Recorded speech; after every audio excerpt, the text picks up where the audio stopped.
kaidah-kaidah sekarang itu, kalau nggak ada contoh dari Nabi, berarti bid'ah.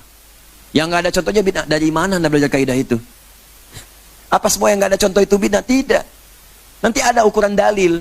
Ada dalil, ada contoh sempurna. Ada dalil, contoh sementara. Ada dalil, contohnya nggak ada. Ada dalil samar, jangankan contoh, dalilnya pun samar. Ada 4 kategori. Ya, sepanjang dalilnya ada, contoh nggak ada, nggak harus divonis bid'ah dulu. Sepanjang tidak dicontohkan, digali. Kenapa nggak ada contohnya? Tapi dalilnya ada. Kan sering saya contohkan. Makan daging dob, nggak ada contohnya. Zakat pakai beras, nggak ada contohnya. Contoh dari Nabi, zakatnya pakai kurma. Zakatnya pakai gandum. Berarti antum yang zakat pakai beras itu bid'ah semua. Ya, tidak. Merumuskan ilmu itu nggak begitu. Ada kaidah-kaidahnya, ada dasarnya. Kalau belum dasar ini belum paham, jangan bicara. Itu yang berbahaya nantinya. Ya, jelas ya? Apalagi menafsir ilmu yang satu dengan ilmu yang lain. Itu yang fatal. Ada tauhid, ada akhlak, ada fikih, ada tasawuf. Anda memandang fikih pakai tauhid yang nggak nyambung. Nggak akan nyambung. Ya, apa hukumnya? Kemudian, misal, apa hukumnya saya pengajian di Monas misalnya? Ya, mau pengajian di Monas tapi dinilai dengan hukum tauhid yang nggak nyambung. Tauhid itu hukumnya hukum akidah. Hukum akidah nggak bisa dipakai menafsirkan fikih. Akidah itu hitam putih.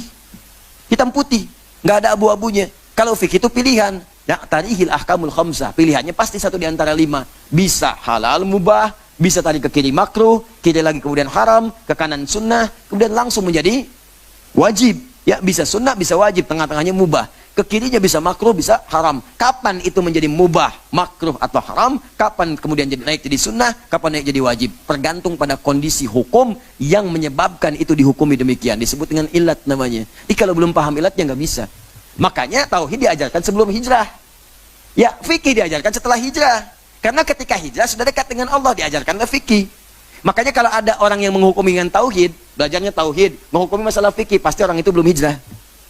Belum hijrah, karena masih belajar di tahap-tahap awal, belum mengerti tentang hukum-hukum fikih. Ya, paham ya? Nah, jadi yang seperti ini menurut saya dijauhi saja, dijauhi, supaya tidak melahirkan nanti fanatisme yang berlebihan, dan belajar dengan baik lagi, serta tetap mendoakan yang demikian. Tadi tetap dihukumi hukum bergaul yang biasa. Jangan sampai kemudian jadi kasar, tidak. Ya, teman-teman bergaul, saya tidak pernah mengajarkan Anda mencela orang.